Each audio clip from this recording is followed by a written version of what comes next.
Good afternoon, everybody. We are here live with Ian McKay for another podcast. Getting back on the wagon, took a little break for this summer. Very excited to introduce Ian. How are you today? I'm doing good. How about you, Chris?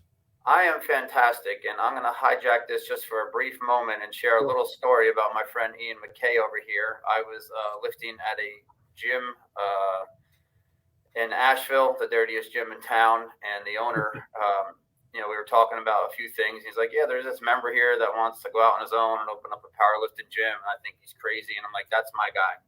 And lo and behold, a lot of things happened here with COVID and the county I live in, and I found this gym down in Hendersonville County, and lo and behold, it was Ian, the person that was told was crazy that couldn't pull this off. And I just want to tell you about the character of this man. I had a rough time in my life earlier this year, and I brought it to his attention, and he still allowed me to train at the gym. And when some of the cowards that came forward, or people that didn't know me very well, brought things to his attention, he had my back.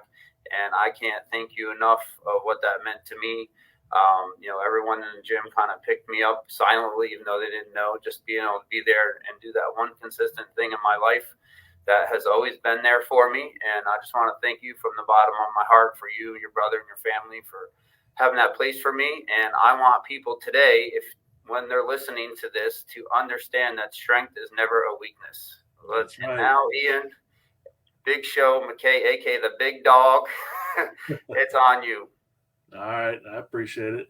And thank you for the kind words. It definitely was I know it was much harder for you in that point in time than I could ever imagine. But I had a difficult time with it too because I was being approached by people, asking questions, and well, honestly, it's not my place to talk about it. It's not my place to make a judgment call on something that's a personal matter and was not didn't happen inside my gym. Nothing happened inside my gym that I never had an issue that led me to make a rash decision in the moment. So I decided after some time that you know I would you know I was being asked like, hey, what are we going to do about this? I said, there's nothing to do about it. Let the justice system work its way through the thing, and we'll figure it out on the other side. We're not getting bothered by the presence here, and so I decided to stick to my gut and stick to your side, and we're here. Well, So I appreciate it. Relationships in life are important, and also discernment. And eventually the justice system did prevail, and everything cleared up. So onward and upward. And I want you to share a little bit about your story, Ian. What got you here yeah. today? My background, I grew up very, very conservative household. A lot of, I'd say that I've had a pretty decent amount of trauma in my childhood, from the loss of my mother when I was 5 to cancer, um, and then on out to, you know, a family that just was in constant turmoil, and lots of over unneeded punishments. There's as a father, there's a lot of stuff that I go back and realize like, okay, I was just being a little wuss. And then there's stuff that I'm like, okay, like this is why this is what's great about becoming a parent is now I don't have to bring that I experienced into my kids' lives. And hopefully, as our generations move forward, um, it gets better because we're not perfect, but we can always learn from anything that's happened in our life, positive or negative. We can learn from it. So, like in any So, system, you kind of took what worked in your childhood, coming from a certain set of family values, and then kind of threw out what didn't work. well, and even even stuff that worked for me, like fear, um, when I was a kid, doesn't work for my stubborn 10-year old. And so, you you want to be the best parent you can possibly be, and there's going to be times where you just don't know what to do. And so it's easy to resort to, well, I remember this worked for me as a kid. Well, that's not the best way to think, because that's not you that you're raising. That is a whole nother human, a whole nother person and identity, and they're going to respond totally different. And even if there's similarities, there's going to be different approaches that you have to take. It's a constant, it's a fluid state of living, really, because you have to constantly evolve and get better. But Yeah. I think what you're talking about is so true. Us as dads, ultimately our job is to protect, provide, and preside. And there's a lot of room for interpretation there, because we all have different operating systems, and yep. not only with your children but with your clients. And people may be surprised to know here, not only is Ian an upstanding father, I've seen his children at the gym and they're all well behaved, despite his thought of stubbornness there. He is also a nuclear engineer through the Navy. Yeah. So my entire family has military background. Pretty much my brother, my sister, both went in the Marines. My dad was Marines. My grandfather was Marines. My great uncle was Navy. My step uncle was Army. And there's many more, on down to even like the Civil War. We've got family that was part of the military there. So I decided to go the opposite route of the Marines and go Navy. The mother of the Marines, I guess, or the parent. Tongue in cheek, right? Huh? Tongue in cheek a little bit. Oh yeah. Yeah, well, we always have our fun. The Marines and the Navy. Marines always chew on crayons, and Navy is well, everybody knows what the Navy's known for. But I decided when I was probably 16, I made the decision to go in the military. I kind of had a toss up of going to Clemson University, which I really wanted to do, but it came down to how was I going to be able to afford this, because my dad worked for a sheriff's department, and that's just not enough money to provide how are you going to pay for this kind of thing that Clemson wanted. So I actually got accepted pending financial payment for Clemson, or I could go to one of the tri-counties, and then made a decision to go Navy. They offered me this position with the nuclear Navy, and go through the nuclear pipeline, and how magnificent this was going to be. And I say that joking around, because honestly, I had a great recruiter, because he's like, I'm a CB. I don't know anything about this. I just know that it's hard, and here's all the money that they're going to give you. That's all I know. It's going to be really hard, but you're going to get money, and you're going to have good job potential outside. So he actually, he didn't take the typical recruiter route and throw little fibs in there. He was straight up and honest with me about it, which was really cool. But even getting in, I failed the first test to get in. So they test you to know your level of understanding of physics and chemistry. And I was really good at chemistry in high school. And so I took tests. This is going to be nothing. And I got in there and opened it up, and I'm like, it's asking me specific questions about nuclear power on naval ships and submarines. Wow. I'm like, how am I supposed to know this? I failed. I bombed that first test. And I won't tell you how I passed the second test, because that might implicate the Navy. But I got in and went to boot camp up in Chicago, or Great Lakes, Illinois. It's right outside of Chicago. And I went in when I was 17, turned 18 in boot camp. So my parents had to sign for me to go in the military, and they happily signed me over.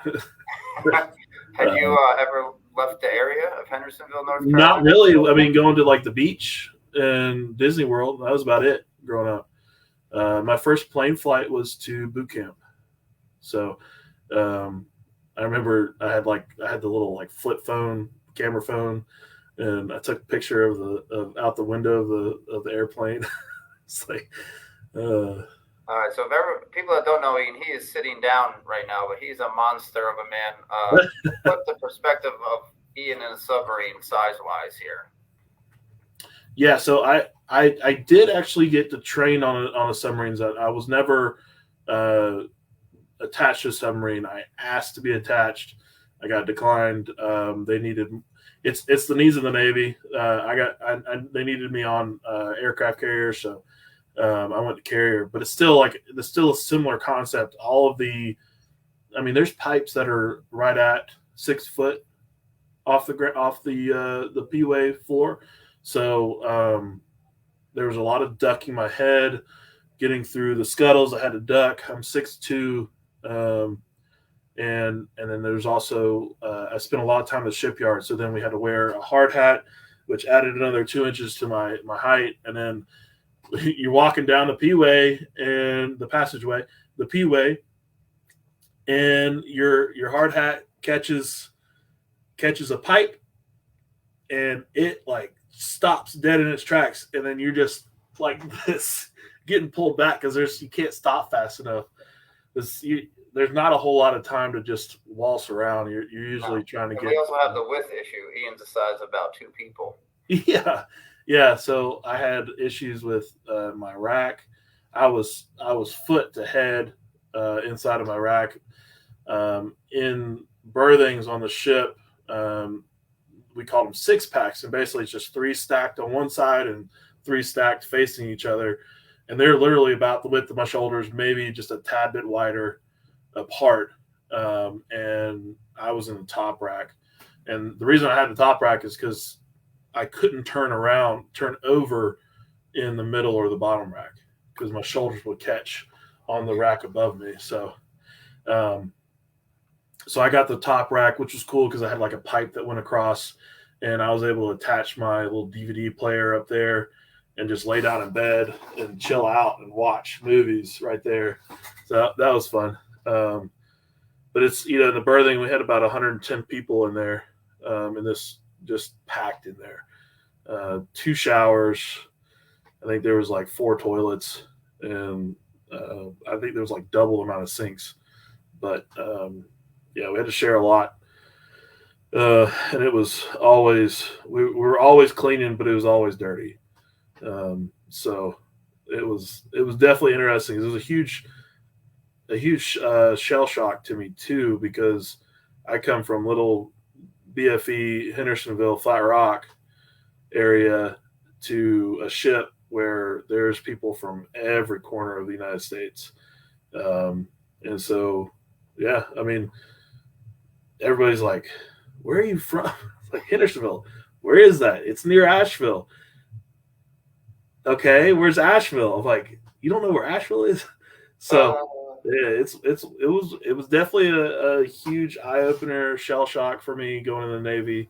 But I think that's kind of that definitely helped shape who I am now.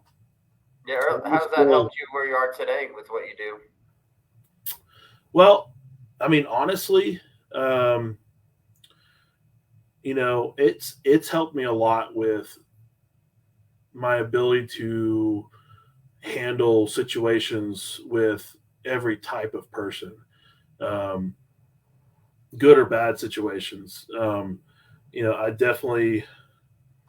I think there was some growing that happened. There were some tough times where I had to deal with like a little bit of like resentment.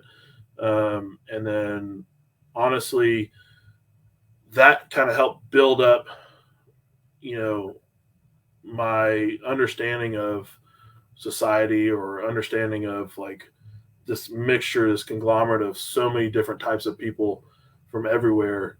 And then, now that I have kids, I'm getting more of a compassionate side to it too. So that's really cool to see that kind of mixed together, and my ability to respond. I still get upset at people, but it's not as, I can handle it better. Yeah, well, you've been down that road before, right? And Yeah. I'm sure you would agree that what I found with my children is the more I love them, is the better they behave. Yeah. And that's just the bottom line, just to support them and love them no matter what they're going through, pass no judgment. Well, you can't let them walk over you. You can't let them get away with everything. But, man, the moment I started showing more compassion than the way I see things is black and white, like, hey, this is wrong, this is right, and there's no in between, the more I show compassion to my daughters in my response to things, the better they respond. And, they remember everything. So it's, they do record all of our actions, even if we're not talking to them. That's they throw it back at you. It's funny. They'll remember one little thing you said about going to the park or whatever 5 weeks ago, but they can't remember their backpack in the morning or the lunchbox. Nope, it has to deal with the way their brains are programmed. At that age, the dependency on the other being with the coordination of the brain and everything. And when did you start exercising? Tell people a little bit about that. So I started getting into physical fitness or working out really when I was middle school. I think I had a homeroom teacher. I was at a Christian private school. There was about 110 total people in that, like students in that school from kindergarten all the way up to 12th grade. And I had a homeroom teacher that was Mr. Pfeiffer. He was this tall, gangly basketball coach. Really, like, probably one of the better teachers that I had as far as like understanding and helping us through development. He was also the teacher that my homeroom where we went and pulled the TV out on the cart to watch the news about 9/11. And so that was a pretty, epic, I'd say epic. It was a pretty, I don't know what the word is, but a big moment in my development as a kid. But he would bring us back and we would bench press and do curls, and I'd bring the easy bar, curl bar out into the gym because it was like this little like space that was built inside of the gymnasium, and I'd bring it on the gym floor and I'd do curls while watching the girls play basketball or volleyball. Nice. Curls for the girls. Right. So so that's kind of where that started. But then I got into high school, and I went to a public school in high school. Went to East Henderson, and I started doing the football weightlifting classes. I never got to play football. That was another side of my parents that I'm still not happy about. But I wonder now because like my brother had a knee injury, my dad had a knee injury early in life. If I wouldn't have had some sort of injury playing football, that would have, taken away from where I'm at now in terms of how far I got into powerlifting. And I still have a lot more to do. But I did the football weightlifting, and I started getting I was stronger than the grades ahead of me. I started just moving weights that they were moving and getting stronger and stronger. And then it was to the point where I think it was my junior or sophomore year, I was doing seated shoulder presses with 135 for like sets of 8. And, that was more than the seniors were doing. And so Coach Chappell came up to me and was like, "Are you going to play football for me or not?" I said, "You got to talk to my dad." And then that was the end of it. Wow. But my dad was the school resource officer for the first 2 years at East that I was there. And he had been there several years beforehand. So when I said, "You got to talk to my dad," that was the end of it. Yeah. Well, your dad's not a small man, and if he's a sheriff's officer, that's a man of stature. That's not an easy conversation. And he earned a lot of respect as a sheriff's deputy from people. I mean, he was much harsher on my brother and I than he ever was on anybody that broke the rules at school. Somehow that doesn't surprise me. Yeah. I heard stories he would if he caught someone with dip in their mouth, instead of just taking them straight and writing them up straight to the office, he'd say, "You got 2 choices. You can swallow it and I don't say anything about this encounter, or you can spit it out and we'll take you to the office. Guys would swallow their dip. Anyone that's ever done that, that's a big leap right there. Yeah, but it's an option to not get in trouble, I guess. Well, and that's how you earn respect, right? Is treating Yeah. people like a man and giving them an option. You know, when I worked at the high schools and kids were injured with, like, say, like a knee injury, and like I knew it was totally torn, I would give them the option. I'm like, listen, bud, this isn't good. You want to walk off like a man, or you want the cart? You know, Yeah. and I let them make the choice. I never like sugarcoated it. I just wanted them to keep their dignity, and I was okay either way. That however they wanted to handle that, and I think that they appreciated that choice to have that choice. Yeah, definitely.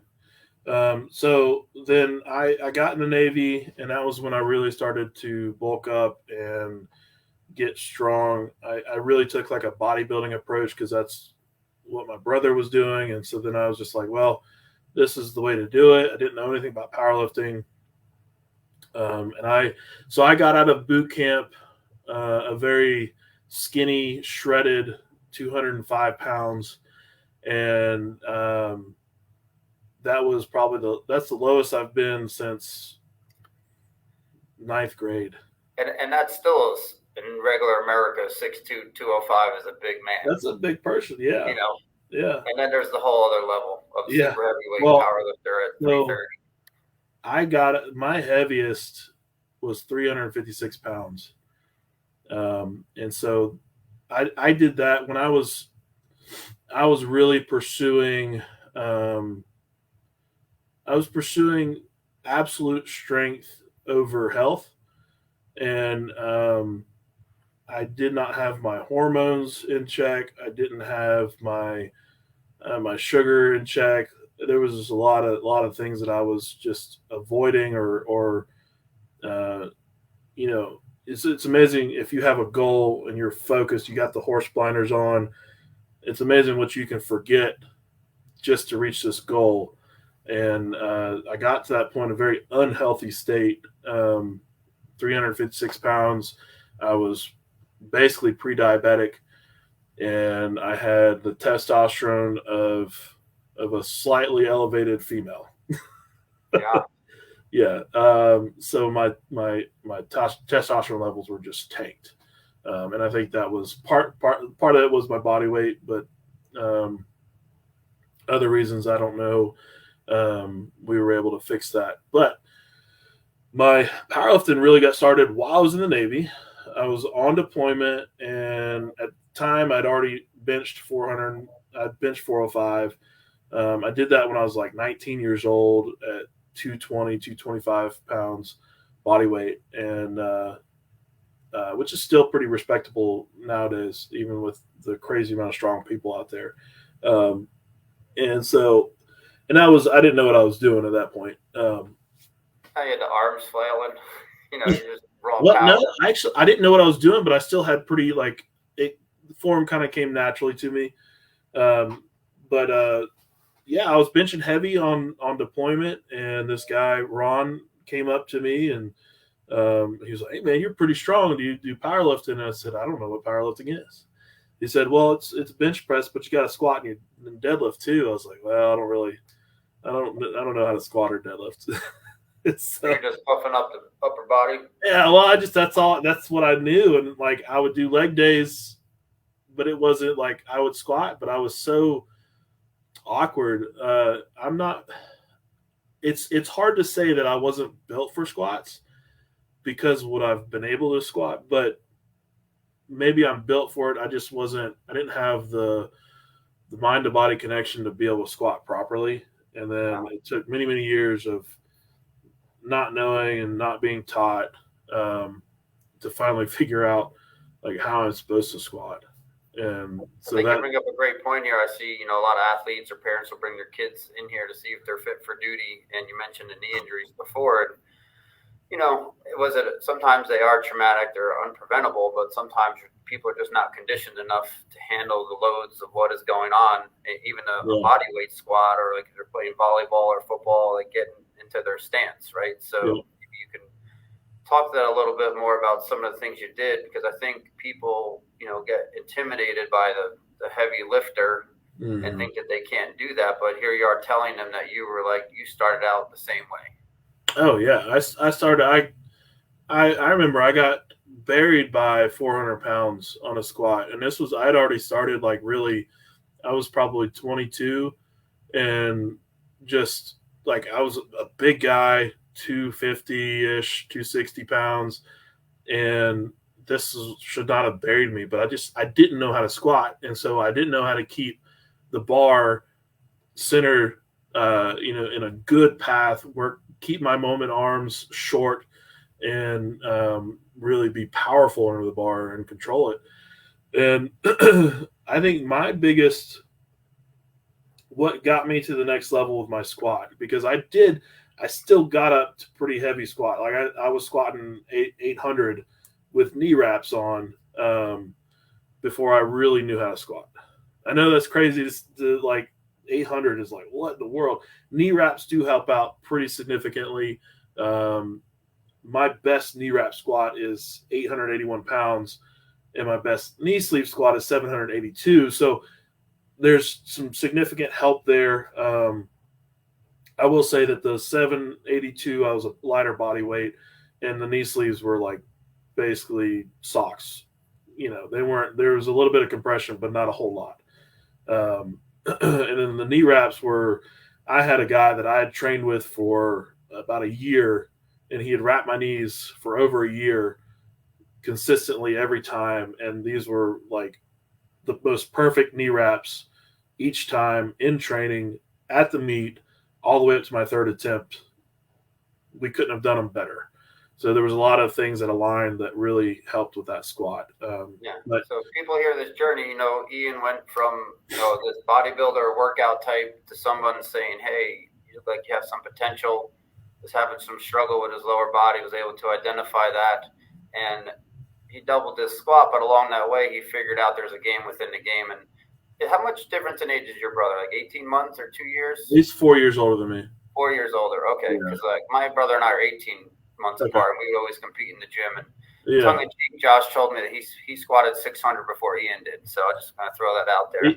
I think he did. He may have, but it's all right. I squatted 7, 8, and almost 900 before he ever did. So. Oh, see, here we go. I love it. And we love his brother, Josh, aka the Wolverine. If you're out there, Yeah. Talking about you. We'll see you in the gym floor tomorrow. Yep. So I never got to the point. I would say the one thing that really truly helped me understand like how to squat, whether you're a good squatter or a bad squatter, is your hip position. I mean, your hip is the biggest primary mover in a squat, and its positioning determines how well you're going to squat or how poorly you're going to squat. Upper back strength is crucial as well, but your upper back can handle a lot more than people generally understand. And majority of the time that their upper back can't handle something is because their hips are out of position. Because the hips drive everything. Everything is connected, upwards and downwards from your hips. Well, they're really the only thing moving during the squat, because your back is basically isometrically contracted for the most part. It's not flexing or extending. If you squat correctly, it should feel like you're doing a leg press. I know that sounds crazy because you're not. You're standing. You're vertical. But think about your back in a leg press. Your back is stabilized and rigid and not moving. The only thing that's moving is your legs, right? On a squat, you make your back as rigid as possible, and the only thing that's moving is your legs. I never thought about that analogy to explain that to people, because it's the same position, just inverted, but it feels totally different. Yep. Well, and then a lot of people, they want to shoot their hips backwards and forwards and move this all around. You need to move your hips just enough to get out of the way, and then you sit down, and then you just contract your quads and your glutes and your hamstrings, and your hips here, your knees are here. You move your hips. You move your hips down like this, and your knees are bent here, and you're below 90 degrees, and then you push them back into place. And that's a squat movement. And we're only talking about 18 inches, people, but within that 18 inches is in your entire life. Yeah, On that definitely. journey, you're going to find yourself real fast. Yeah. Well, we'll touch on the mental battles that I battled last year on squats, but so for hips for me is I was genuinely like my hips wanted to be anterior tilted, and so when your hips are anterior tilted, you're putting a lot of compressive forces on your lower back, and you're lengthening your hamstrings and taking them out of the equation basically uh, in the squat pattern. So when you take your hamstrings out because they're lengthened, you're pulling them as far as they can go. Basically, I mean, I'm sure they can go further, but you're creating you're kind of taking them out of the equation because they cannot operate optimally at a fully lengthened position, right? Think of it's easier to move. What's a good analogy? Like if you're doing a half squat, you can move a lot more weight than a full squat because we'll take out the moment arm and advantages of your joints distance away from the bar path, but you're taking your hamstrings are not fully stretched out, your muscles are not fully stretched out, right? If you were to extend your arm all the way and try to curl from there, you're going to do a lot less weight than if you were to start here and move it here. So realizing that my hips being I'm trying to there we You go. got it. My camera's like got me flipped around, so this is my left side, but on the camera it's my right side. But so say this is your hips here and anterior tilted, your butt's in the back here, anterior tilted, right? Your hamstrings are now down here. They are lengthened. And when you go to perform that squat, there's going to be a point too where you can't go any lower. You might be able to open your hips a little bit more depending on your hip structure. But then now your butt has to wink to get lower, right? And now you're compromising your lower back, right? It's moving under load, which it needs to be able to. Your lower back needs to have the ability to flex, but you don't want a ton of movement in your lower back during a loaded movement, right? That's you move your lower back on a hyper reverse hyper, where it's not axial loaded. Correct. Yeah, your pelvis is stabilized. Yep, your pelvis stabilized. You're not axially loaded, and so now movement in your lower back is fine and it's good for it, right? So I decided to really dive into this and really focus on taking my anterior tilted hip and making it neutral.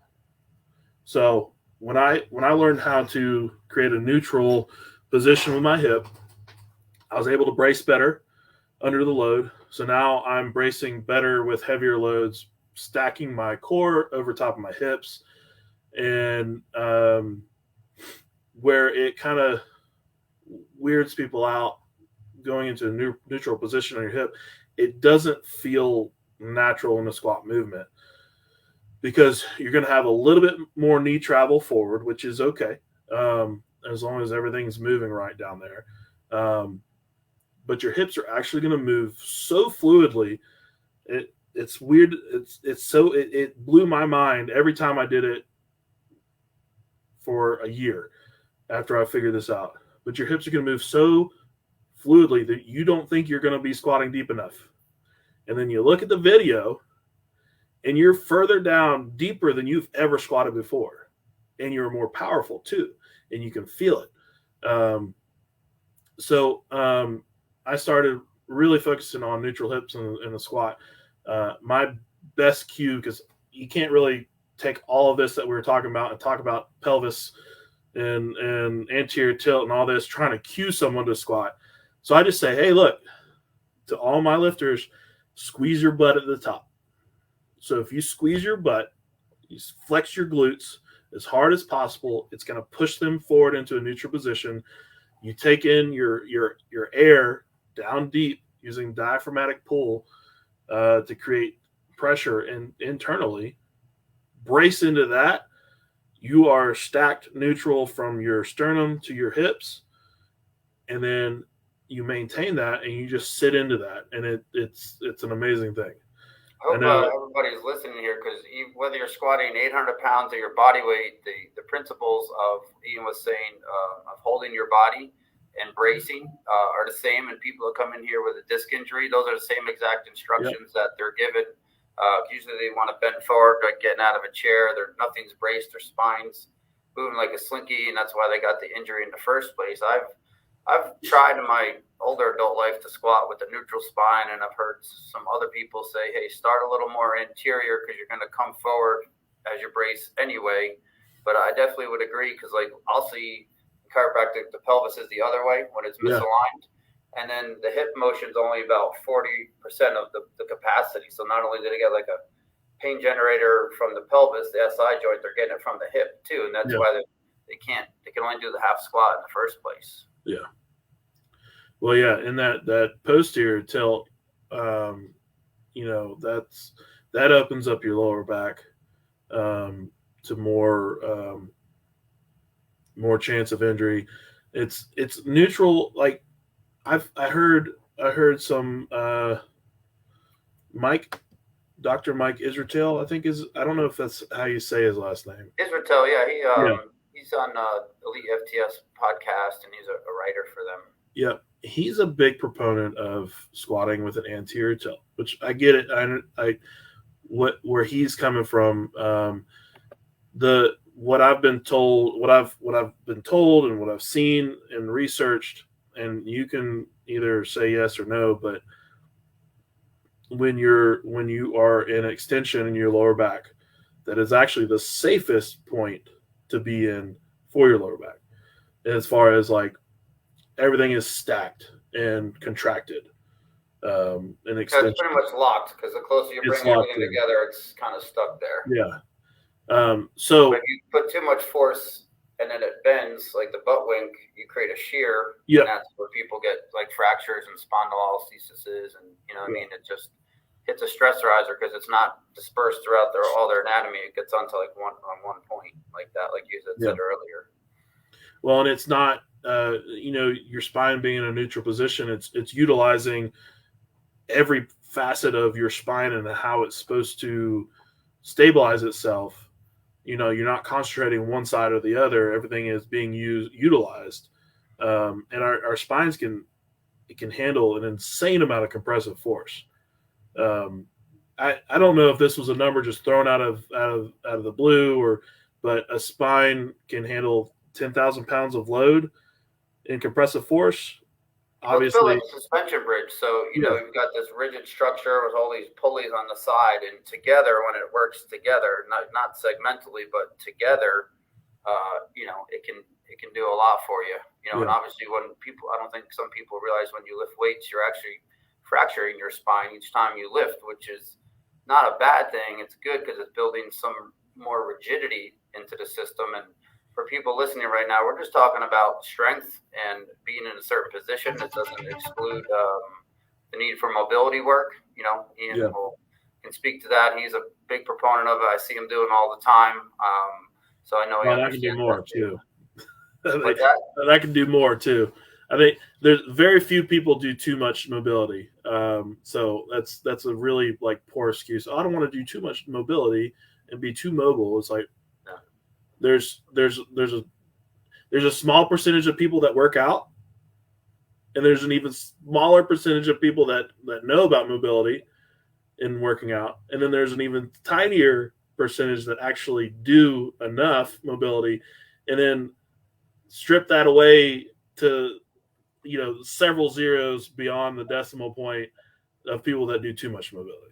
So, yeah, I would agree. I've never met a power lifter, never mind an elite one, that said they wish that they did more mobility beforehand. And then you have the opposite, where the bendy person that goes to yoga, where it's easy, their spine's moving like a wisp, but they actually need more rigidity to be at the gym. And then the people that walk around like He-Man, like concrete, need a little bit more fluidity in there to help them. You got to have a good combination of both. But on as far as what you said about fracturing your spine every time you squat, those small little it's it's how we build and how we become better in every aspect of our life. Stressors create strength in our life, so we don't want to sit in a ton of stress all the time, which is difficult to do for a lot of people. But um, if you're actively working to get out of that stress or move on from that stress is going to make you more rigid for the next time that you're on a different kind of stress, and you're going to be able to handle it better. The same thing, the stressors that we receive from physical exercise and resistance training is going to allow us to heal and be better for the next time we put physical stress resistance training on it. Our muscles need it; it requires it. That's why, like, if you happen to be cool enough to go into space someday, they have to constantly work out because there is atrophy that happens in space because of the gravity aspect of Earth goes away the further away from you get from Earth. So now you don't have that constant stress of the gravity pulling on you and creating something that you need to work against. So they actually have to work out tied down and do resistance training in order for them to, when they return back to Earth, to be able to handle it and not crumple.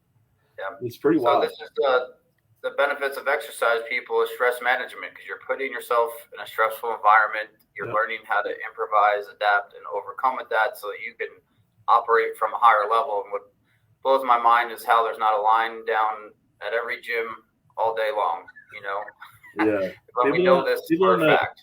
Yeah. And honestly, I don't want. I mean, as a business person, I do want a line at my gym, but as like a private gym owned like setting that we have in the community and camaraderie that we have, that line is going to slowly take away from that. And so, as unbusinesslike it is of me, I've much appreciated the slow growth that we've had over the past couple of years. Yeah, well, I think certain sets of values, you can get a hamburger anywhere. You can go to the high end steakhouse or you can go to McDonald's. Neither one is wrong. It just depends on what you want from the experience. And I will, to the people that aren't familiar with strong hand fitnesses or gyms like it, there's no nonsense in here. Yeah, As you can tell, Ian's a nuclear engineer and he's a really nice guy. And some yeah, of the lifters I met in my life look like the most intimidating people you've ever met. And they're like, hey, yeah. man, how you doing? And they will give you the most all their time, this complex answer. We're just talking about the squat. Ian and I could talk about 10 more hours about the squat and not even Yeah, get to the mental side. We just talked about biomechanics, right? And yeah, when people come lift there, they're all on a program. They're focused on it. They don't care how they're dressed. They respect the gym. They put the weights away. And it says a lot about their character and their integrity and the type of people you want to surround yourself with in life. And that's why I love going there. Even though we all might lift a little different, there's no yeah, judgment. Everyone is doing something else. And if you ask them why, they would tell you why. Don't yeah, think that they're doing it because of what you want it to be. That's a big mistake, or what you see on the internet. You have to have that question. So, yeah. and I also want people to know that there are a lot of beginner people that walk into Ian's gym that have a great experience. So maybe you could talk to that a little bit, Ian. Yeah. So since we've opened in June of 2020, um, we've had, similar to the Navy, just this an amazing like culmination of all these different types of backgrounds and current, physical fitness levels. We've had high level athletes on down to absolute beginners. It's amazing. I've had people sign up, they walk into this gym, sign up the first time they walk in, and they've never worked out in their life. And I mean, it blows my mind because I'm like, I think there was a time where I probably would have been like, I don't know if I want to go to that gym. I'm new. I don't want to, there's a pride thing that you might want to get over. But man, the people that have that pride issue that's keeping them from coming to a place like this, I just want to introduce them to all these beginners that they left their pride at the door. they signed up and they got started in a really cool gym. And I mean, there's other gyms around here that offer, places to utilize resistance training and get better. Um, that might be a little less intimidating, but man, uh, most of those gyms, you're going to have people that are like staring at you, judging, and they're going to be offering assistance where they don't need to offer assistance. And that's what I hear all the time about this place is the females that come here, they're not being scared away by creepy old men or creepy old No people, pickup joints. right? And so I mean we've had a few instances, like we had a guy that came through here that he wasn't like, he was a younger guy, not creepy really, but like was trying to mac on all these different girls secretly, and that didn't work out. And it ended up moving him on out, the whole process. And we have a way of weeding out the problematic people here. And so I've only had to ban one person, and that was not an easy decision. I don't take that lightly. And then that person's tried to degrade us for about a year or more. He went through every single avenue to try to degrade us as a business, and it didn't work. Yeah. And hate only comes from below. We all know that, right? And yeah. I have a daughter, you have a daughter, and if my daughter was a teenager and the people don't understand is a 24-hour gym with key fob. There's manned hours and peak times, but I would send my daughter there at 15 alone and know that she'd be okay. I would trust that any member in there had been vetted. If she needed a spot or any advice, that it would be qualified advice, like nobody would want to creep on her or hurt her or any way, shape, or form. And there's a lot to be said for that, because it's more than just collecting dues from people. It's about building a culture of what's acceptable and what's not. And it may be small, but it's mighty. And that's, this is how we change the world one by one, by leading by example like that. Yeah. I had a conversation with a member this morning, and he's not weak by any means. And he was telling me, he's like, this place is great, blah, blah, blah. It's humbling, because he's like, I was strong where I was at, and then I came here, and he's like, every dude in here is benching 3 plates. He's like, what? I was the only one in my gym benching 3 plates. Now I'm the lower side of benching 3 plates in this gym. And he's like, never be where you're the strongest. It's if you want to grow, it's hard to grow if you're at the top of where you're at. I don't want to sit here and gloat, but I have been the strongest person here for a long time. But I had to take a slightly different approach, because there's not anything else to offer for me around here that I can go to and be not the strongest. So I've always kind of taken an approach of I can learn from anybody from the room in the room.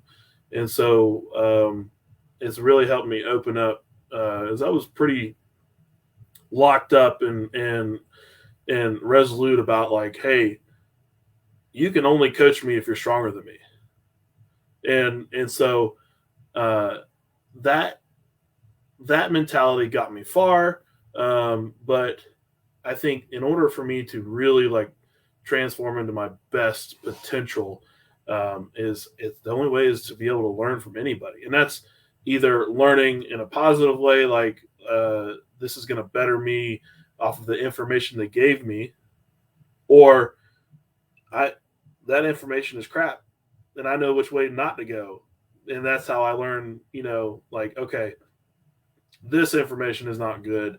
I can go around this or go the other direction and learn from that. So that's really what was able to help me progress over the few years that I was here, where, I was squatting. I ended up squatting, I guess it was 2 years ago tomorrow, or last week, 2 years ago, I squatted 782. Actually, 2 days from now on my birthday. I turned 35 on the 31st. Happy birthday, big dog. So on my 33rd birthday, I guess, I squatted 782. Pretty much I was the only one in here. Meg was watching, but I had no spotters and no motivation. My family had COVID. I was probably either getting it or had gotten it, and I had shut the gym down so I could train because I had a meet coming up. And I shut the gym down. It pissed some people off, but I had a meet in less than 2 weeks, and I was going to do that meet because I'd already committed because I don't back out of stuff.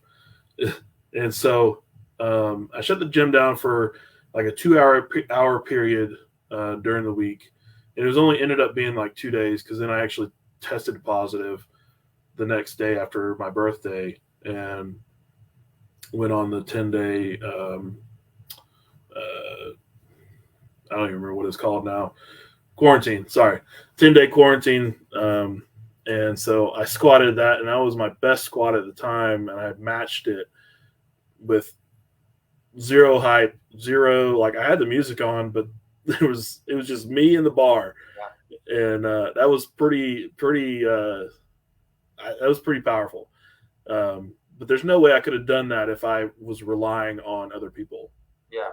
That's what we always talk about. Iron never lies. Whether you feel like crap or you feel great, it's always there for you. And yeah. I feel sometimes working out alone, like when the fear of God is in you, that if you feel like you're going to die if you don't lift this, you're going to find that inner strength. And I want to touch on a point you made here so people can understand this. Like, life is just a series of conflicts that we have to resolve. And like, the higher up you go in lifting, the results, you don't jump up as much, and you have to look to other avenues. Like, I can never give Ian advice of what it feels like to put 800 pounds on your back. But if I'm looking at a video and his hip goes like that, I'd be like, well, let's see what the joint looks like, or a little alignment. You know, I've helped him with that, and a couple other lifters. But like, so that's like but that 10% is like, or 1% of his problem, but it's 100% growth for him at that level. So like, I think it's good that you need to learn to be resourceful and have a team of people and eyes and not have your ego, you know, take it for where it's coming from. You know, if someone hasn't done it, don't listen to them. But if they have something to add value to help you solve your problem, then